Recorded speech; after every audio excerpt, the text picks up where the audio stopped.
Yeah, great. So I'm not gonna take super long, but if you guys have any questions, just ask them at the end, and then we can go over it a bit more in depth if you guys like.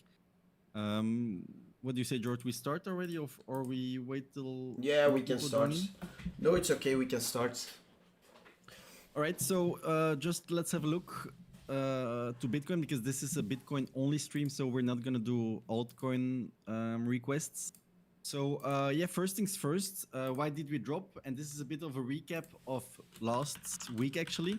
And what happened was the tariffs. So basically, on February 1, President Trump issued 3 executive orders imposing new tariffs on imports on Mexico, Canada, and China. So each slated to go into effect on February 4. And basically, this is why we dropped. That was a crazy drop last Monday. But then we went back up again, and that's because so on February 3, President Trump agreed to suspend the tariffs against Mexico and Canada by 1 month after the negotiations with his counterparts. So this was the most important reason why we dropped last week. But because of this, we saw the largest liquidation event that crypto has ever seen. And yeah, so the trade war started. And then the thing is, so this was last week, and then this week, today actually, Trump said the big one, reciprocal tariffs, and they will go into effect today, and even tweeted about this. So this is his true social. He tweeted 1 hour ago. So at 1 p.m. he's going to do the conference, and I think 1 p.m. His time is in 3 hours from now. Yeah, and that was the biggest thing. So this is a trade war to me, and I looked a little bit into it. The reciprocal tariffs is basically he wants to put tariffs on countries that puts tariffs on the US as well. And so I didn't really know that, but actually more countries put tariffs on the US than the US puts on other countries. And he just wants it to be fair and that he puts on the same tariffs that other countries put on them. And yeah, why is this bad, and why did Bitcoin drop on this news? Is basically because of the tariffs, there will be more and more inflation. Because of course, when you put taxes on goods that come into the country, so the goods will cost more. Of course, there is inflation. But the thing is, this inflation will not go into effect immediately. On tariffs, usually there is a lag. The lag is around 3 to 12 months, but 3 months is just the beginning. So before we see it into the CPI, it's about 12 months. So we don't really see it. And yeah, so speaking of the CPI, then we come to the second reason why we dropped. I think this was the news on Wednesday, but basically, Wednesday is yesterday. The CPI inflation rises to 3.0%, which is above the expectations of 2.9%. And this was the big deal. This is why we dropped. And why? So because you guys invest in Bitcoin because most of you want an inflation hedge. So you can think by yourself, okay, if inflation is rising, shouldn't that be good for Bitcoin? But no, so you have to think a little bit else. If there's high inflation, that just means that the Fed, so Jerome Powell, will not cut the interest rates. And basically, this is the whole reason that we're dropping, because we will not cut interest rates. So the Fed will not cut their interest rates. If you look at the Fed futures, so basically the predictions, so the market that's predicting when we're going to see the rate cuts, we only see now rate cuts the 30th of July, which is super late. And the interest rates are at the moment at a crazy high level. And if they're not going to cut them, that's super bad for Bitcoin.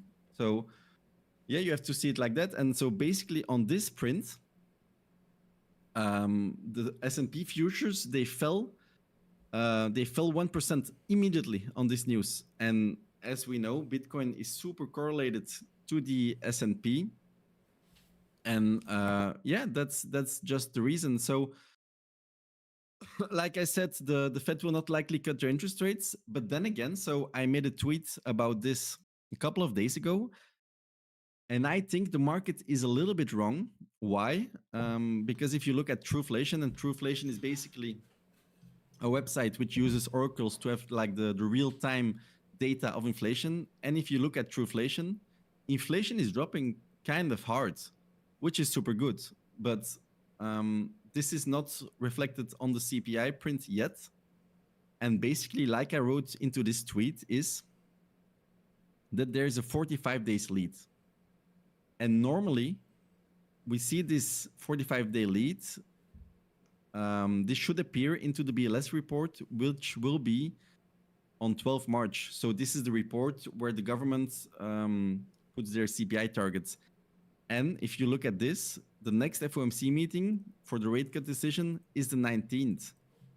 So at the moment, the market is giving it only a 2.5% chance that rates will be dropping. I'll give it a little bit more. I'll maybe give it 30 to 40% just because of the Trueflation inflation dropping to 2%. So this is one thing for me which can be good, but overall, overall it's not good that we see high inflation, that we see the tariffs, because we know all the bull markets in history were when interest rates were super low. Especially, we won't see an alt season when we have interest rates at 4%. So that's the biggest factor why Bitcoin is having difficulties going past 100K, and especially why we're not seeing the alt season at the moment.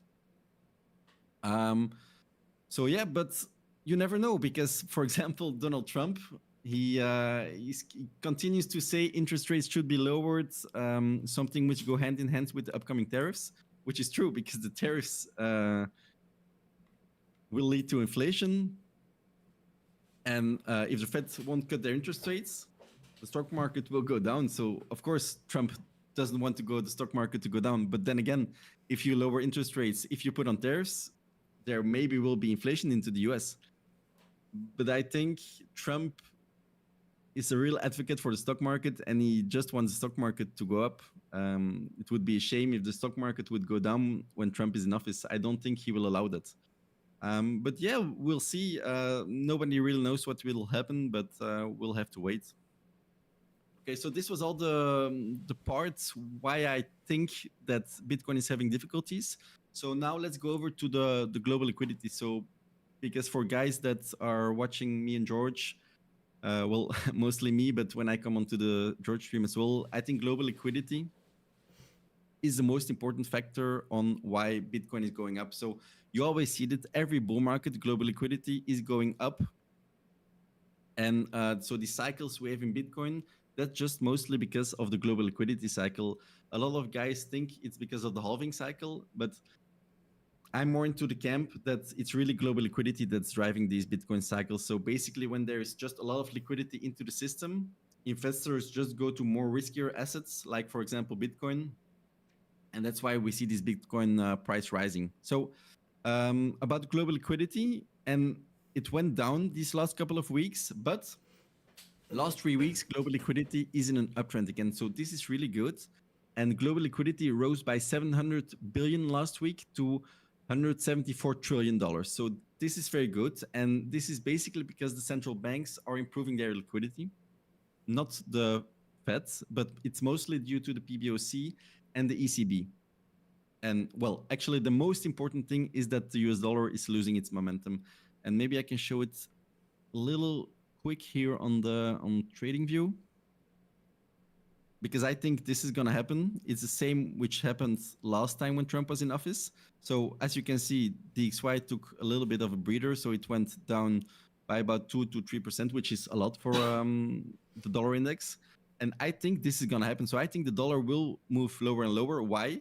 Like I said, because Trump wants a lower dollar. Trump wants a lower dollar because that will just improve imports and so create more jobs for the American people. And as well, like I said before, this will just help pump the stock market higher. And he did exactly the same thing in 2016 when he was in office. So this is basically the pattern, what happened when Trump was in office in 2016. And I think we might see this playing out here as well. So this is really not financial advice, or this is just a guess for me that it's possible that we will see the same thing happening that we saw when he was in office in 2016. So back to global liquidity. Where was my here? Global liquidity. So, and I expect global liquidity to continue to expand before peaking around Q4 this year. So I think the Bitcoin bull market will last until Q4 this year. And if you don't believe in the global liquidity cycle, well, Q4 this year, I think if you follow the exact same length of the halving cycles, I think it's also around Q4 this year. I think then it should top in November 2025 or something. So it's everything is aligning that the bull market will continue to at least Q4 this year. So that's kind of a bullish hope thing. And yeah, so how can you use global liquidity as an investor? And well, so there is the 13-week lead. So basically, when global liquidity moves up, 13 weeks. Well, it's not exact science, but around 13 weeks later, we see Bitcoin moving up. And so, as I just showed you guys, where is it? Global liquidity went down these last few weeks, and so basically, you could have expected the Bitcoin drop. I don't say this is because global liquidity dropped. No, it's mostly because of the tariffs and the CPI prints. But there was just no liquidity to pick up the drop. That's why we saw these big liquidations. If, let's say, global liquidity was going higher and higher, I don't think even with the bad CPI print and tariffs, Bitcoin would have gone down that badly. But yeah, so now, let's hope that global liquidity continues to move up. And we see this as well here in the lead. Bitcoin should follow these next few weeks. So this is kind of a bullish hopium. But yeah, and like I said, obviously, global liquidity is super important. But in Bitcoin, there are a lot more things which are maybe equal as important as global liquidity. So you should only look at this. You also have to look at a lot of other different stuff. That's why I have all these tabs open. That's why we're gonna listen to George afterwards for the TA. So everything is important, and you need to put everything together to have a clear picture and on how to invest, basically. So moving on, I've got a couple of more things to show you guys. Let me see what the next thing is. Oh yeah, so the next thing, and that's what I wanted to say, because a lot of people are freaking out. And basically, if you look at this is the Bitcoin post-halving year-to-date performance scaled to the current cycle. And look, Bitcoin can still make a lot of moves up, and I think it will just continue to do that. A lot of people on Twitter, for example, are losing their minds. But Bitcoin, and this is just the same, but a bit clearer, Bitcoin is just following the exact same trajectory. It's here in red if you're not able to see it. The same trajectory as previous bull cycles. So nothing is different at the moment. Everything is going according to plan. And to me, we will see the move up over the coming weeks to months. And yeah, nothing is different. Everything is going according to plan. And yeah, so according to the seasonality, this one is very nice as well. I came across this a couple of days ago, and seasonality, well, you believe in it or not, but for whatever reason, the best week to invest into Bitcoin, or well, the best week when Bitcoin goes up is the seventh week of the year. And I think it's this week or next week that we're in the 7th week of the year. And as you guys can see, only two times in Bitcoin's history, that was a negative week, but for the rest, that was a positive week. So honestly, this cannot mean, maybe this doesn't mean anything, but it's just a nice data metric to look at. And yeah, it's super interesting. So I haven't who seen knows, this before. this will happen. It's the first time I came across this, and well, seasonality works to some extent, but I don't think you need to make investment decisions solely based on this. But yeah, exactly. Yeah, Don't put let's too just much put it weight into on the it. mix, and yeah.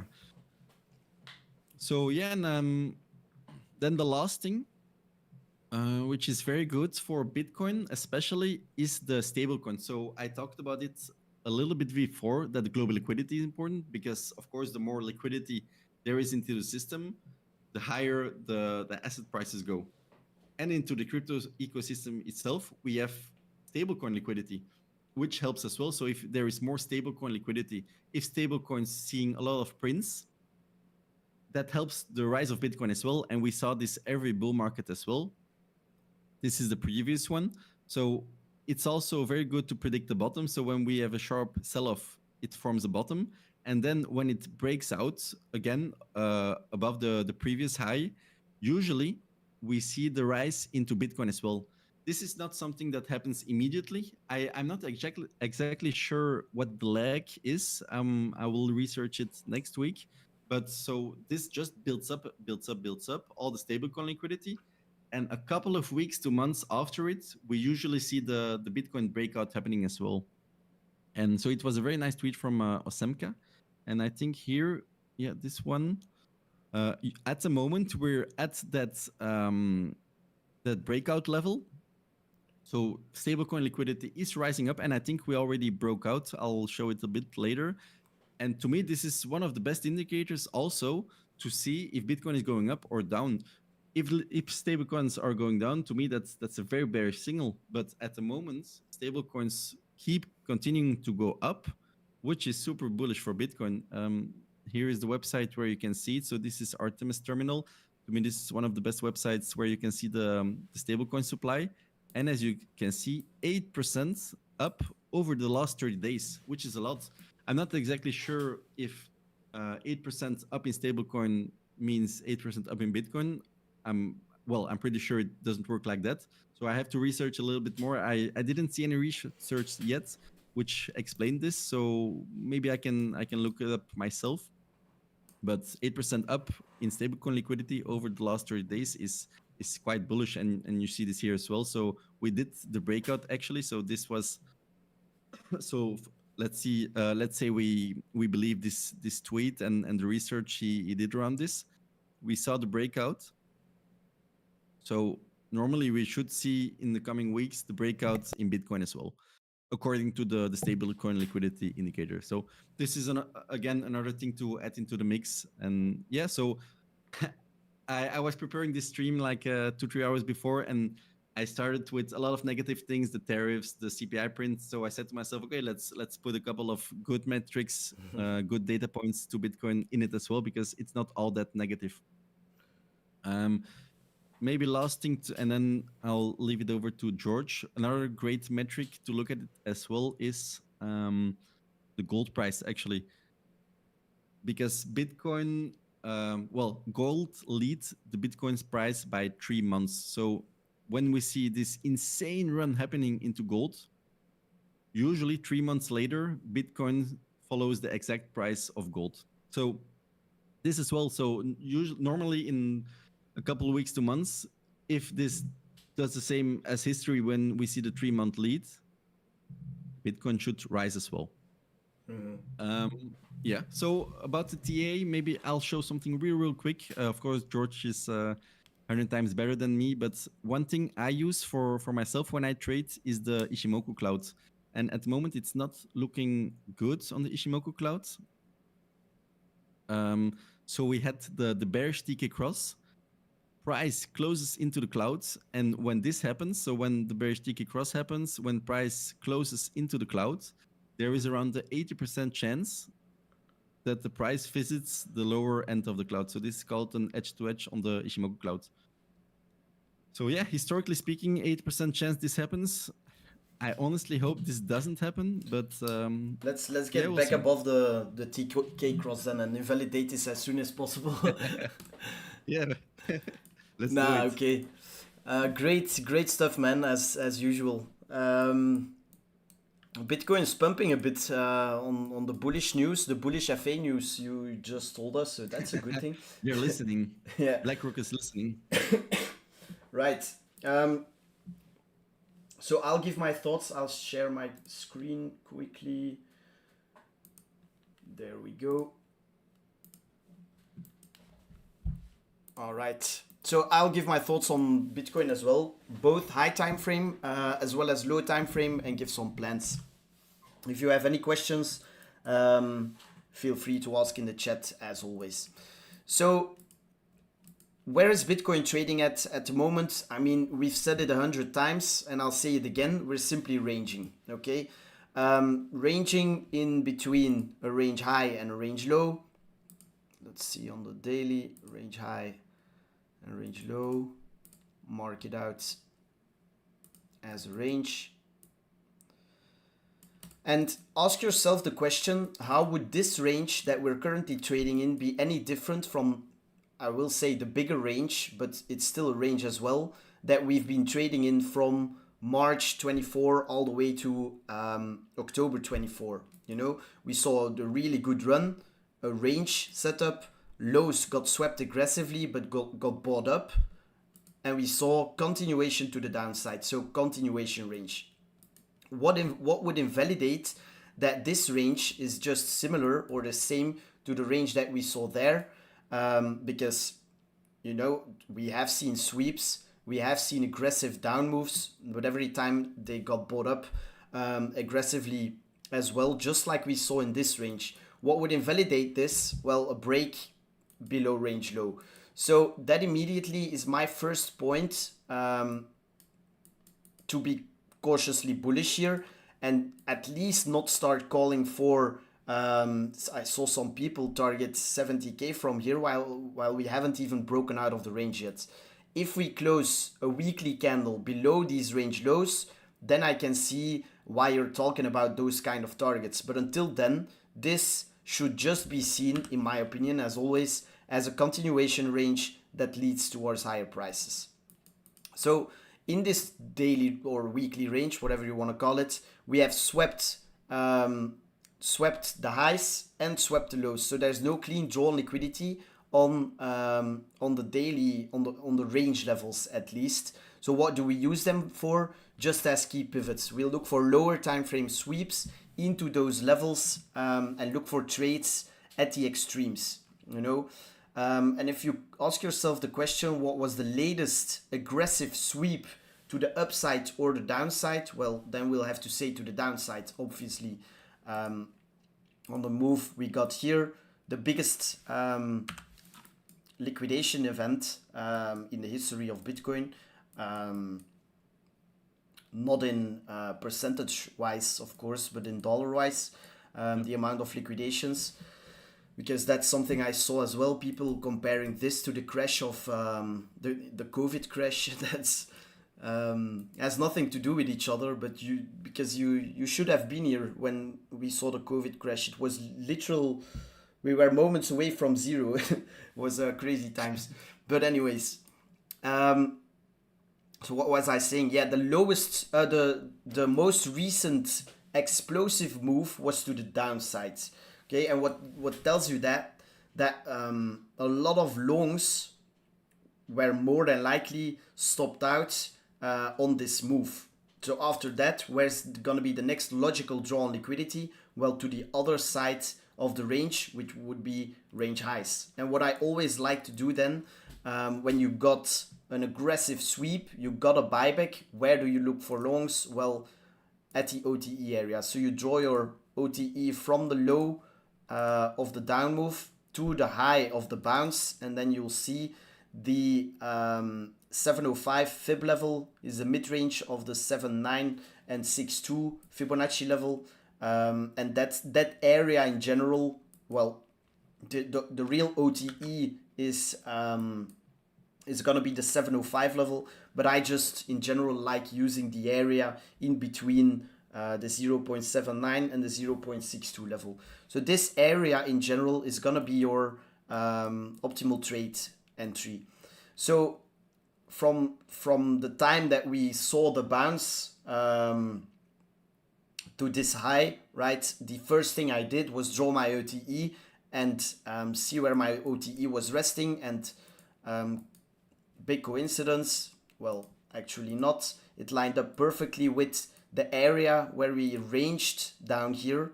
So sideways price action before explosive moves to the upside. And that's already a really nice confluence you got there. Demand lining up with OTE. What else do I look for? Well, I look for sweeps into OTE. So build a key low to the downside and then look for sweeps into OTE to long it to the highs. Now, I will say this hasn't been the cleanest sweep and trade that you could have gotten, but it's a really nice example of why, in my opinion, it's better to put your stops below a general area rather than putting it below a low or above a high.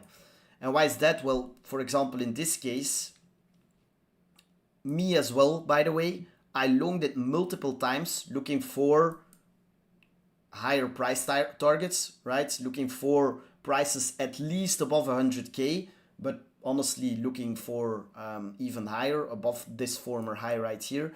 And if every time I would have put my stop below the low, I would have gotten stopped out, I don't know how many times. You know, if you long this sweep, put your stop there, you got stopped out. If you long this sweep again and put your stop below the low, you got stopped out. If you long this sweep, put your stop below the low, you got stopped out again. All while, what if you think about what the plan was on this trade ID, it was just to buy the retrace into OTE. So if you every time would have put your stop below the OTE area, you would have been fine until now. And that's something that at the start, when I just started all of this trading career, I'll say, I've lost a lot like this as well, just by longing over and over again and getting chopped up, getting stopped out, all while at the end, I'm not gonna say it's gonna go for sure, but you see it very often, all while at the end you are right on your original ID. So for me personally, even though we saw sweeps in here before and we saw ugly rejections, until we break below this area, I am cautiously bullish on Bitcoin and I'm targeting higher. And I personally see no reason why I would start flipping my bias right now and looking for shorts, targeting lower, because we're still above this area. Another big thing why I still think that we're gonna go at least back to 99 to 100k area is because I feel like there's gonna be a lot of liquidity above here.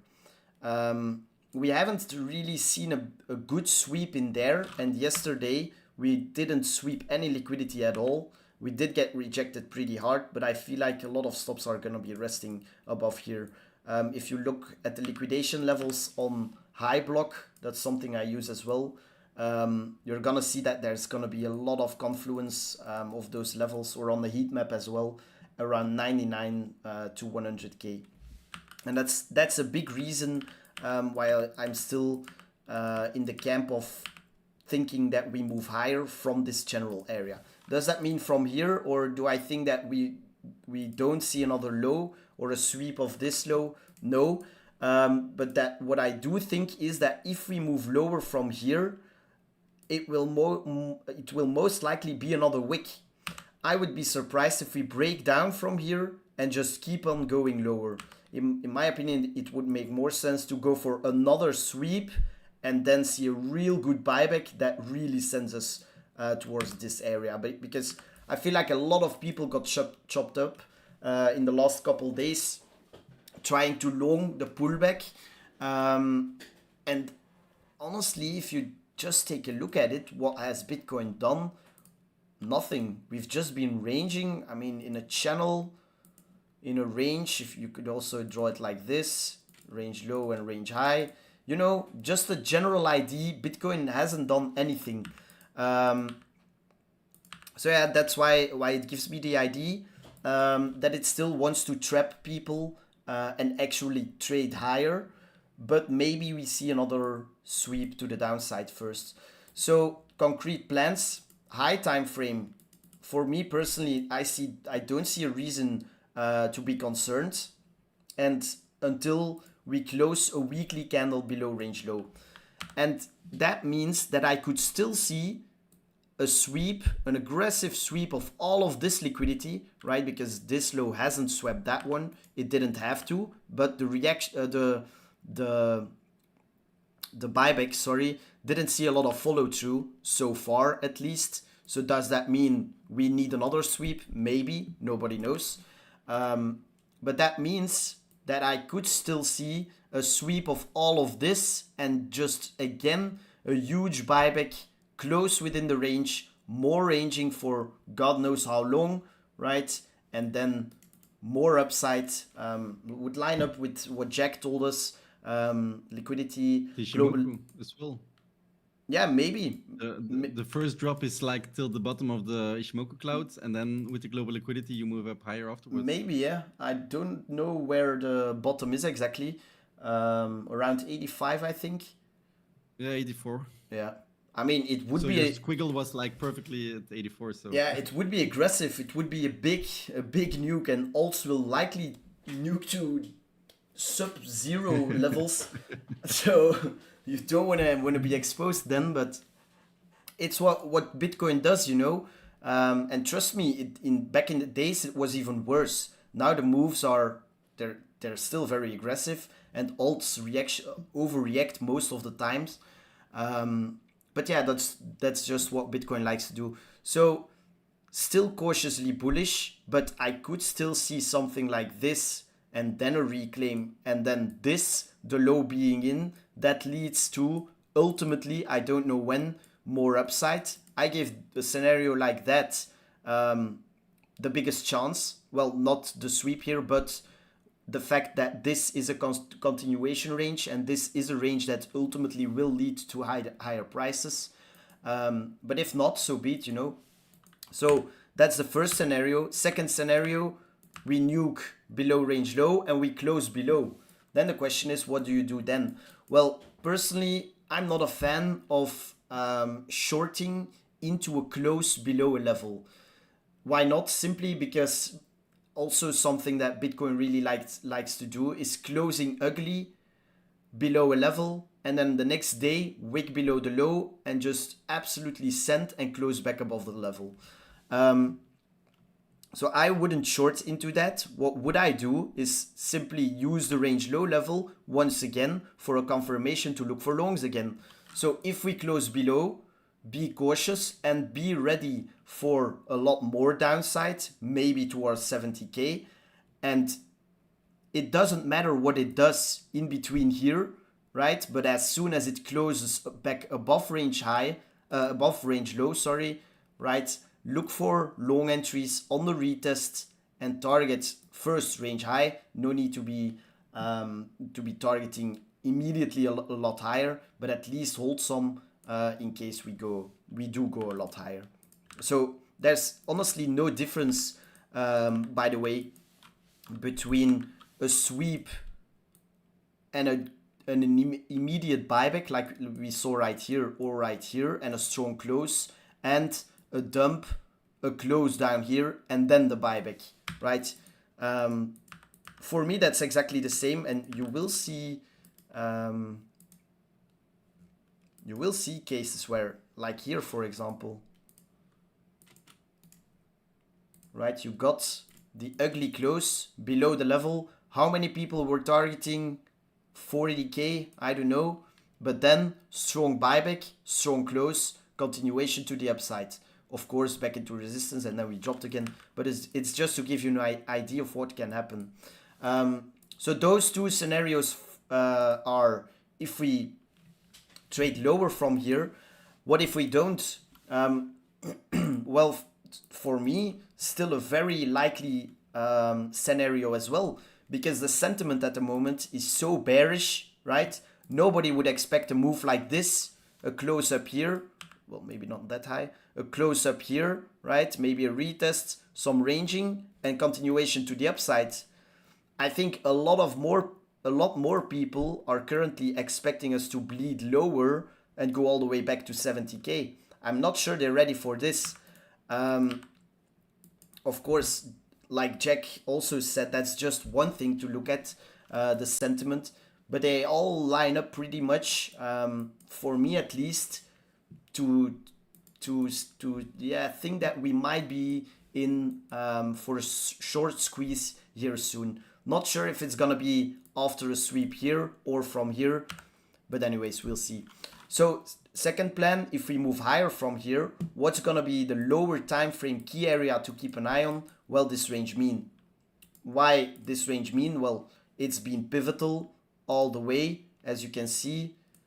If you draw it to here, exact tap there, you see here to the T, here broke below, and remember I talked about these highs and the liquidity resting there. So what does that mean? If you get a pump towards that area, right? If you're in longs, low time frame longs, I would definitely take some off. Just in case we snap back down, ugly, right? And if you range here again, then the next draw might be on the lows again. Maybe even all the way to range lows. So if that happens, take some off. If it does snap back down, likely fully close. But if it gets up here and it closes strong and you get continuation to the upside, then personally, I think we're off to new all-time highs from there. But basically, every scenario that you've explained results in Bitcoin going higher in the next few months. Yeah, exactly. So when you're in spot, you shouldn't worry too much. I'm still like I did a play where I added to my spot bags on the elections. So I took it from sub 70k and I closed it above 105. Sold that part, but the other spot bags that I held from all the way before, I'm still fully exposed. So I don't really see a reason yet to be concerned here. And like you said, I also believe that we're gonna have good times until the end of this year. If by then we haven't moved, then I will become a little more concerned, and I'll likely take some off, reduce some exposure. But until then, I think all we're seeing right now is just chopping people up, making them believe it's over. Like, how many times have you seen on Twitter that they're talking about the bear markets and that it's all over again? It's every time That's the same. mostly because of alts, in my opinion. They're just super exposed to altcoins, and altcoins are just at bear market levels. Yeah, it's like I keep saying this. How many times I've said it, that I don't believe in holding alts personally. I do hold Ethereum, so I guess you could also that's also a joke. But I've always focused more on Bitcoin and holding Bitcoin, and that's paid off big time until now. So yeah, I have no clue what alts are going to do. If Bitcoin is going to break out, alts will likely squeeze a lot higher as well. But how high, and is alt season coming? Well, all depends on what your definition is on alt season. If alt season means a month or a couple months that alts are going up, yeah, then sure, I could see that. But just like back in the days, no, I don't think so. And it's impossible because I've talked about it on live stream 2-3 weeks ago. Back in the days in 2017 when we started our first bull run, there were only maximum 3,000 coins. Yeah. At the moment, there are 36 million coins with 50,000 coins created each day. So it's impossible that everything is going up because the liquidity that's going into crypto is so fragmented. Yeah. It cannot go to all the 36 million coins. So yeah, exactly. It's you gotta pick still, even if we get upside on altcoins, you'll still have to pick the right ones. So your safest bet will always be Bitcoin. But yeah, we'll see what the future brings, I guess. But in my opinion as well, I think we should be good until the end of the year, especially with Bitcoin. And how I like playing it, you've probably seen, is just spot is for Bitcoin, mostly Bitcoin. I also hold Ethereum and Solana, but mostly Bitcoin. And for alts, I just trade them if we get like those couple months of upside on alts again. It's also really easy to play them on margin, but that gives you a lower risk of holding them to zero if you just use a stop loss and play them on the lower time frames. So that's how I like playing altcoins. Just trade them. on the lower time frames. Maybe some even turn into swings if you do it like that. But for spot, mostly Bitcoin. Yeah. So yeah, I wanted to say same for myself, but at the moment I have a little bit more Ethereum because I think Ethereum is in a good position. But yeah, that's for another time. yeah, yeah. We've been talking about it a lot, and honestly, nobody knows if whether Ethereum is gonna do anything this cycle. I still believe it will, but when? I think so too. Yeah, we'll see. All right, I think we can conclude the stream here if there's no more questions. Yeah, I think we went over literally everything there is to know about Bitcoin and the crypto ecosystem. So, but if Exactly. you guys have any questions, I have the chat of George open as well. I'm also live streaming on YouTube, so you can check out my stream as well. Maybe before we leave, that's maybe something important that some viewers want. So both me and George, we have our own Discord, and I think it's in both our YouTube descriptions. So if you guys want to join that, yeah, go ahead. It's quite easy. It's free. Both of us is free. You just need to sign up with the affiliate link, and then you can just join us and ask us even more questions when the stream is over. Exactly. Also leave a like on the stream if you haven't already. Subscribe to both me and Jack. That helps us a lot to grow on YouTube as well. Any outlier alts you're eyeing? We're not gonna talk about alts on this stream, man. And then will we ever see 7K Ethereum? In my opinion, we will. But I think so too. well, there you go. All right. My bags hope so. Yeah, mine as well. We'll see. All right. Thank you all for viewing. Thank you all for liking, for commenting. I hope you enjoyed, and we'll see you in the next one. And thank you, Jack, for joining again. Yeah, thank you very much, George. And yeah, see you guys next month. We do this again next month. Bye, guys. Yep. Bye.